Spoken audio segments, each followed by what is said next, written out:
What's up, everyone? It's your boy Scott. Welcome to the Scott Reports. Today I'm bringing you a first impressions of Sagrada Reset, which is going to be a tongue twister because there's so many different ways to say this series name, and there's another series out there called Sagrada something something. But anyway, Sagrada Reset Episode 1, kicking off the spring 2017 schedule for me at least, because after Saturday with Boku no Hero and Attack on Titan, let's be honest here, we've probably seen the best that the spring is going to have to offer, whether we like it or not, because no matter how good anything else is, a lot of people are going to feel it doesn't fare up to those two series because they're so popular, and rightfully so because they're very solid series. So with 2017 and the spring season rolling around, and probably the rest of the year, we're going to be looking for that ReZero, that Rakugo, that series that people are going to be talking about besides the obvious heavy hitters like those two. So we're starting off here with Sagrada Reset, and we're also visiting a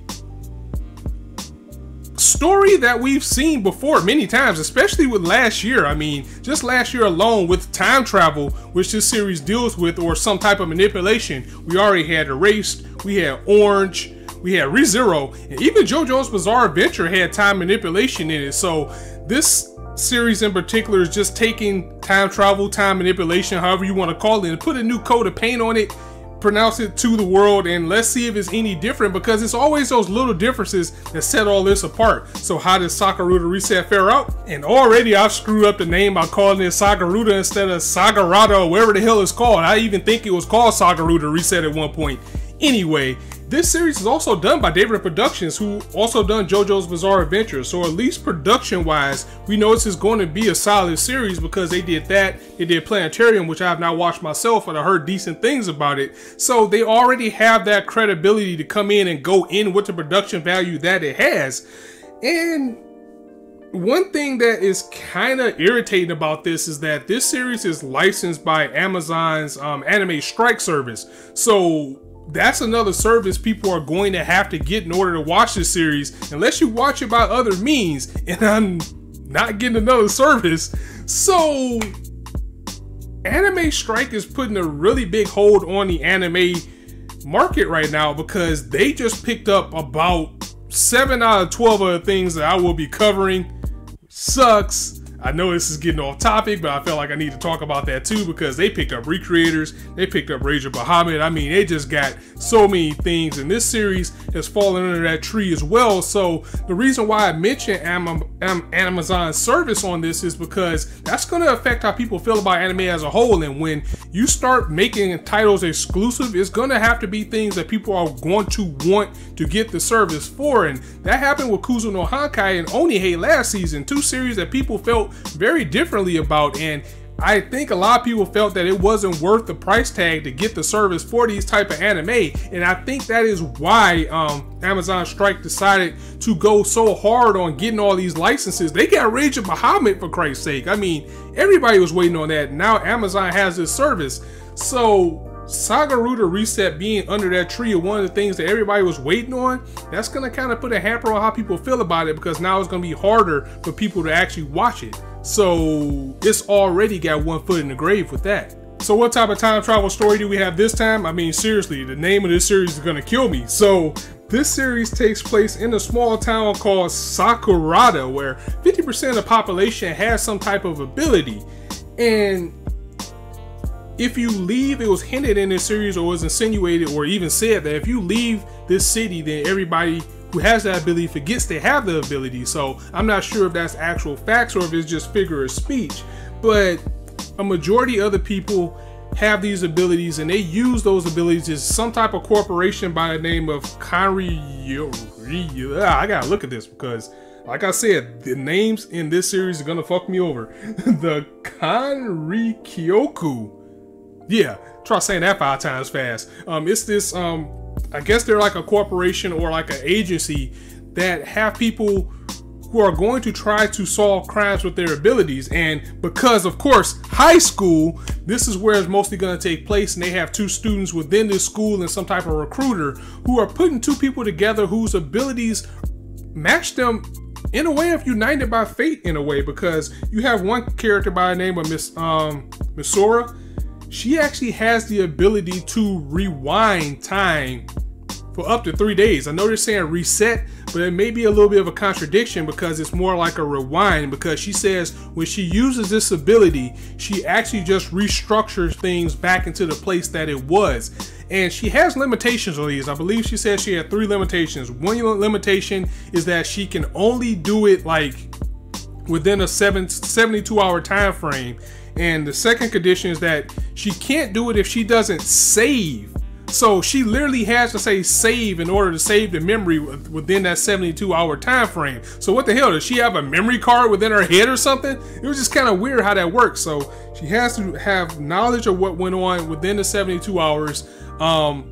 It also wipes her own memory, so she doesn't remember anything that goes on. And that's when our second main character comes in, and his name is Kay. Now Kay has the ability to remember anything that goes on within this rewinding of time, or however you want to call it, which seems a little bit convenient, but at the same time, this is why these two characters are the perfect match for each other, because if she can rearrange things and go back within this time frame, this 3 days, and she doesn't remember anything, this character does. He's probably going to be the person to bridge the gap about her memories, telling her what's going on and making them the perfect team. So that's basically what they're selling us on as a series as a whole, as they're going to try to work together and use their abilities in conjunction with each other to solve mysteries or crime. The series itself is labeled as Mystery School Supernatural, so 2 of those already got my interest.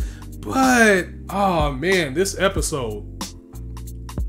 Let's just get straight to it. This episode was boring. Oh my God. And I'm the type of person that I will wait this out. This series got 24 episodes, so I understand it's going to take a while for it to build, but a majority of this episode was just soft music, 2 characters staring at each other, then silence, then stare at each other again, then talk, then silence. It was times where the 2 characters are talking, they're not even looking in the same direction. Like the guy be looking this way, the girl will be looking forward, but they're having a conversation with each other. And this went on for the entirety of the episode. I mean, the entire episode was just 2 people shooting the shit about somebody else. And God forbid you get 3 of them together, because then you got 3 people talking.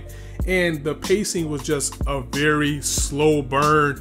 And this wasn't a way to come out of the gates. I'm sorry. I mean, this is a first impression, and so far I'm not impressed with this series. I mean, I damn near fell asleep watching it because they sold this like it's going to be some big mystery supernatural type of series, but yet it's coming off as a slice of life, and that's cool if you like that, but it's not what I'm looking for in the series, because I'm looking for more of the crime, the mystery, the supernatural aspect of it. And right now we just got 24 minutes of people getting to know each other, so it just felt like a drag overall. Now, that's not to say it's not going to be anything to enjoy in this series. Again, it is the first episode, and there is the potential for things to go in a very dark or wrong direction, because when you're dealing with time travel or rewinding and doing anything with time, and you got a character who loses their memories, you got a character who can retain the memories, that's going to mess somebody up somewhere. And I'm not sure if this series is going to go that dark, but think of Kay's position in this. Every time this girl is resetting time,